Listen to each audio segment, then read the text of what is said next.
তাদের মাথা পিছু আমরা ইনশাআল্লাহ 1 লক্ষ টাকা করে তাদের পরিবারে পৌঁছে দেব।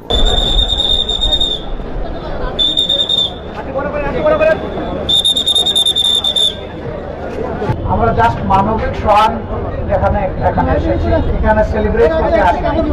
এলাকার সাধারণ মানুষ এবং আমার সহকর্মীদেরকে আমি অনুরোধ করব, কেউ আমাদের সাথে সামনে মত করার চেষ্টা করবেন না এবং আমাদের কিছু করণীয় আছে কিনা সেটা বোঝার জন্য মূলত যাচ্ছি। আমরা এটুকু সহযোগিতা আপনাদের কাছে চাই। আশা করি কেউ আপনারা এখান থেকে নড়বেন না। যারা যাবে তারা জানে কেন যাবে, যারা জানেন না কেউ এখান থেকে আসবে। ঠিক আছে,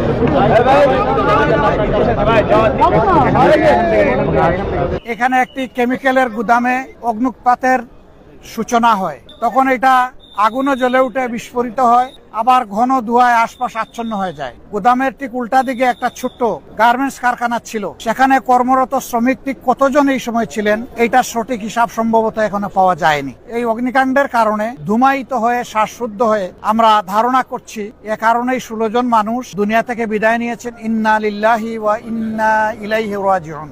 মহান আল্লাহ তাআলার দরবারে দোয়া করি, আল্লাহ তাআলা তাদের সকলকে ক্ষমা করুন, তাদের উপর রহম করুন এবং পরিণতিতে আল্লাহ তাআলা তাদেরকে জান্নাত নসিব করুন। যারা ঈমান নিয়ে বিদায় নিয়েছে, আল্লাহ তাআলা যেহেতু দুর্ঘটনা কবলিত হয়ে তারা বিদায় নিয়েছে, আল্লাহ তাআলা তাদেরকে শহীদের মর্যাদাও দান। এই মানুষগুলা গরিব মানুষ, পেটের দাগিতে ছোট্ট এই কারখানায় কাজ করত শ্রমিক হিসাবে। নিশ্চয়ই তাদের পরিবার অসচ্ছল। একদিকে পরিবারের অসচ্ছলতা, আরেকদিকে এই সময়টাই তাদের বুক থেকে তাদের প্রিয়জন চলে যাওয়া। যাদের চলে গেছে বেতাটা তারা যতটা অনুভব করতে পারবে, আমরা হাজার চেষ্টা করলে অতটা অনুভব করতে পারবো না। তারপরে আমরা তাদের বেতার সাথে একমত, সমবেদনা প্রকাশ করছি। আল্লাহ তাআলার দরবারে দোয়া করি আল্লাহ তাদেরকে উত্তম ধৈর্য ধারণ করার তৌফিক দান করুন এবং যে ক্ষতিটা তাদের সংসারে পরিবারে হয়ে গেল, আল্লাহ রাব্বুল আলামিন নিজে অভিভাবক হয়ে তাদের এই ক্ষতিটা পুষিয়ে দিন। আমাদেরও কিছু মানবিক দায়িত্ববোধ থাকে। সরকারের কাছে আমাদের অনুরোধ থাকবে, এই ঘটনার আদ্যপান্ত যথাযথ তদন্ত করে যদি এর পিছনে কারো গাফিলতি অথবা কারো কোনো দুর্বলতা থেকে থাকে, বিষয়টা চিহ্নিত করে উপযুক্ত ব্যবস্থা যেন